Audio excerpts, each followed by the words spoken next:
Everybody had a guy like Miguel Romero in their school when they were growing up. Miguel was the kid who laughed out loud if you missed a basket in gym. He was the kid who made you second guess raising your hand in class when you knew the answer. You remember that guy? Principal knew him. Security guards. You, your friends, everyone knew Miguel Romero. Yo, did you hear Miguel was in a gang fight over the weekend? Yo, Miguel beat up Lewis's dad. Word, hasn't he been suspended like 5 times? Yeah. Miguel was one of the bad kids. In my school, he was the bad kid. So imagine the dangerous electricity that filled the air. That afternoon, he came walking right toward me. Are you Brendyn? Yes. Brendyn Schneider? Your father's name is Ed Schneider? My dad? Miguel wanted to beat up me and my father? My dad's my father. My dad is Ed Schneider. He is my dad. He is my good dad. Thank you. And Miguel hugged me. Remember the tough guy hug? Reach around, 2 quick pats to the back. Yo, your father is a great man. You ever need anything, you got to let me know, okay? And he walked away. It's a good thing, too, because if Miguel would have stuck around waiting for an answer, he would have been standing there about 4 months. The most dangerous person on the planet. Jeffrey Dahmer, Boston Strangler, none of it mattered. Miguel Romero just offered me protection. And my dad was involved. Hey, Dad, good, come here, you can help me. My father was messing around with the TV again. This is a war that raged for decades.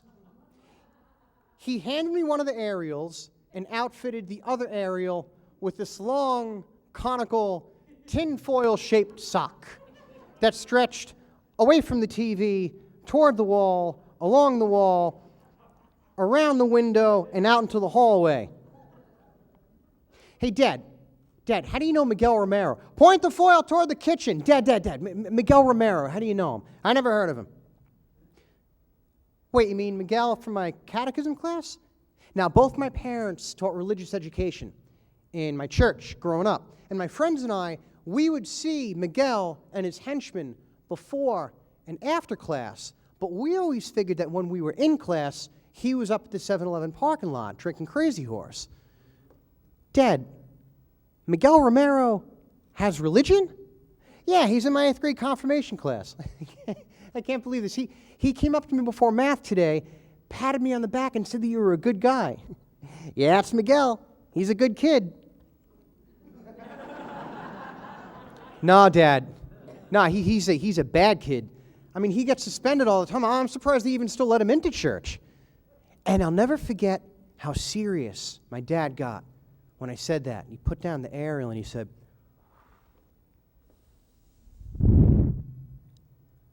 I never want to hear you say that again. Miguel's not a bad kid. He's a good kid surrounded by bad. There's a big difference.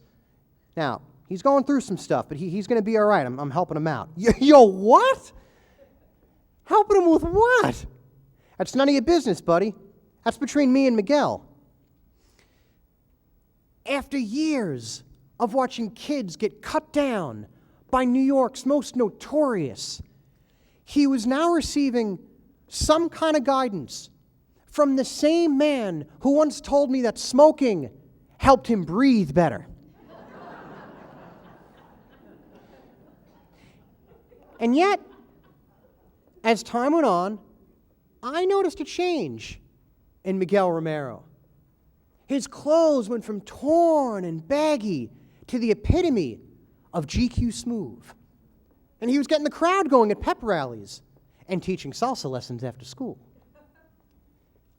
He was building a reputation that was so brilliant, it was eclipsing that madman from before. And every once in a while, over the years, I would ask my dad just how he and Miguel were connected, but I'd always hit that same brick wall.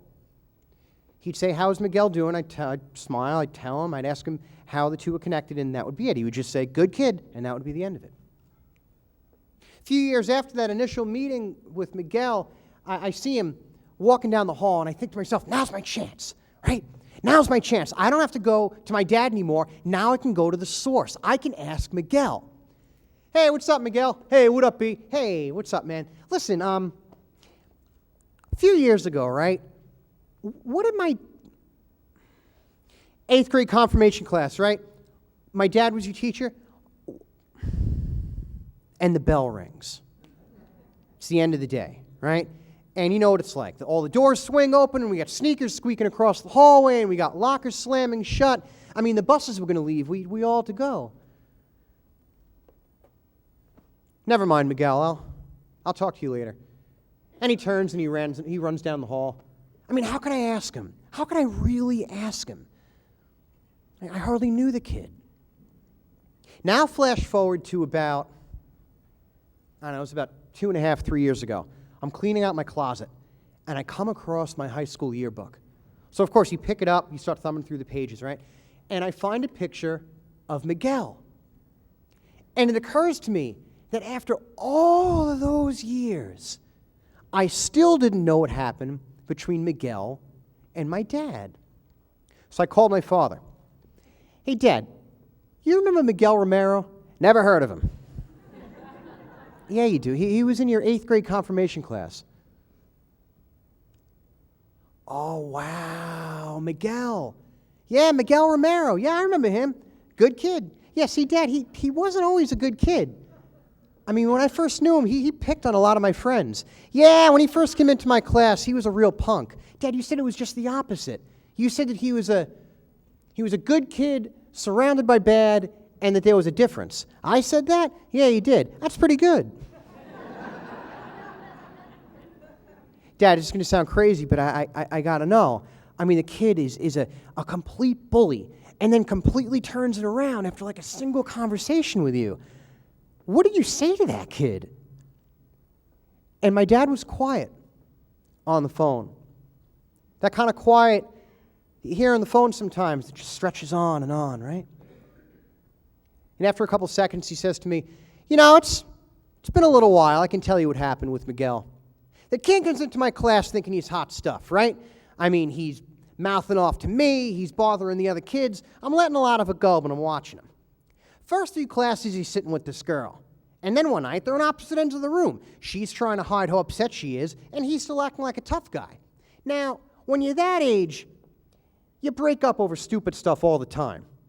But something just wasn't right. So I had him stay after class. And after everyone leaves, I say to him, so what's going on, Miguel? Nothing? What's going on with you? Look, why don't you stop wasting my time? No, you look. You think I want to be here? My mother makes me come to this, so why don't you just step off? And that's when I walk over and close the door, and the kid's face drops, right? That class knew when I wasn't screwing around. That's not what I'm talking about, Miguel. What's going on between you and the girl? Nothing. Don't worry about it. It's none of your business. You know, you made it my business when you brought it in here. Yeah, whatever, pal. Can I go now? No. No, you can't. Look, you all right? You in some kind of trouble? What? I said, do you need some help? No. No, I don't need any help. I think you do. Look at me. Hey, I said, look at me. Is she pregnant? Is she pregnant?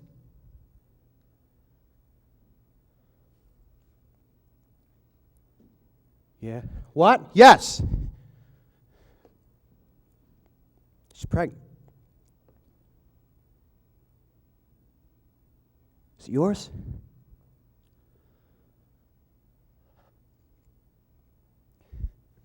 Yeah.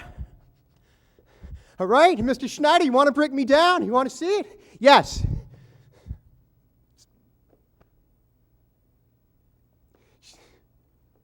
She's going to have a little baby.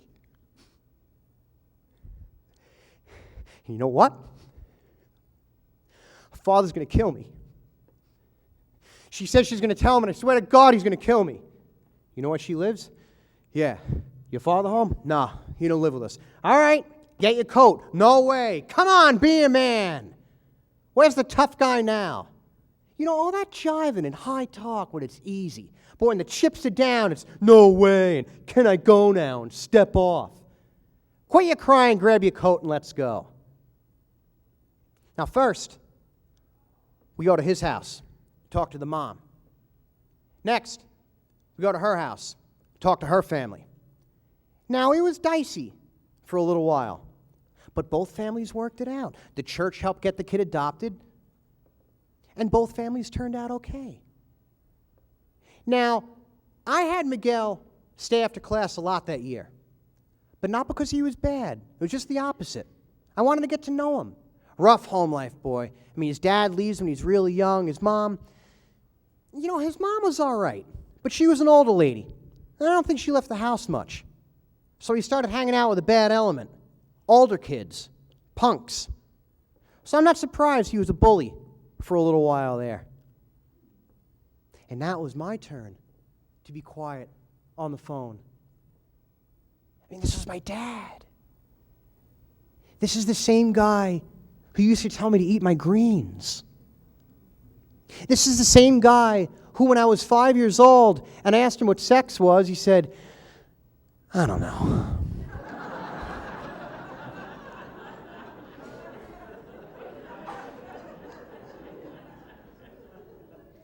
Dad, you saved that kid's life. Sure I did. Well, I helped. Hey, look, we can't do it all on our own, right? And as I hung up the phone, it occurred to me. See, I'd always known Miguel to be a bully, but I never once stopped to think what made him one, or what it takes to bring a person back. My name's Brendyn Schneider, folks. Thanks very much.